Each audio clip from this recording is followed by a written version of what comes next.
சாலமோனின் நீதிமொழிகள் அதிகாரம் 7.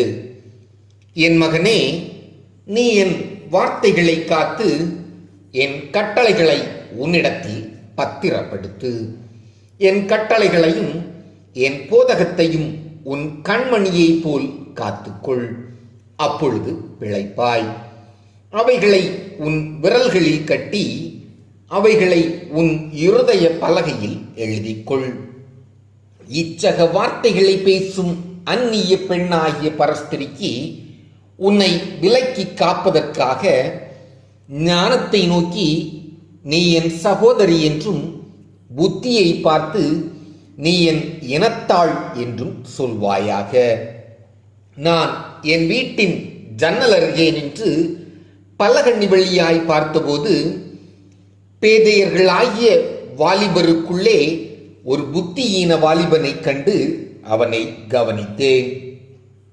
அவன் மாலை மயங்கும் அஸ்தமன நேரத்திலும் இரவின் இருண்ட அந்தகாரத்திலும் அவள் இருக்கும் சந்துக்கெடுத்த தெருவில் சென்று அவள் வீட்டு வழியாய் நடந்து போனான். அப்பொழுது இதோ, வேசியின் ஆடை ஆபரணம் தரித்த தந்திர மனமுள்ள ஒரு ஸ்திரீ அவனுக்கு எதிர்பட்டாள். அவள் வாயாடியும் அடங்காதவளுமானவள். அவள் கால்கள் வீட்டிலே தரிக்கிறதில்லை. சில வேளை வெளியில் இருப்பாள், சில வேளை வீதியில் இருப்பாள், சந்துகள் தோறும் பதிவிருப்பாள்.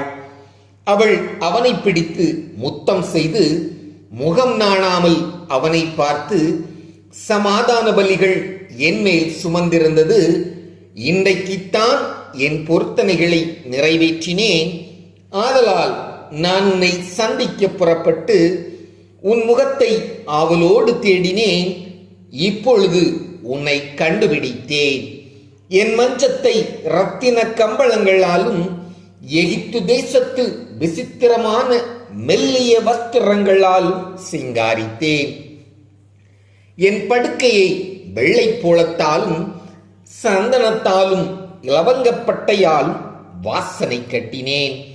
வா, விடியற் காலம் வரைக்கும் சம்போகமாயிருப்போம், இன்பங்களினால் பூரிப்போம். புருஷன் வீட்டிலே இல்லை, தூர பிரயாணம் போனான். பணப்பையை தன் கையிலே கொண்டு போனான்.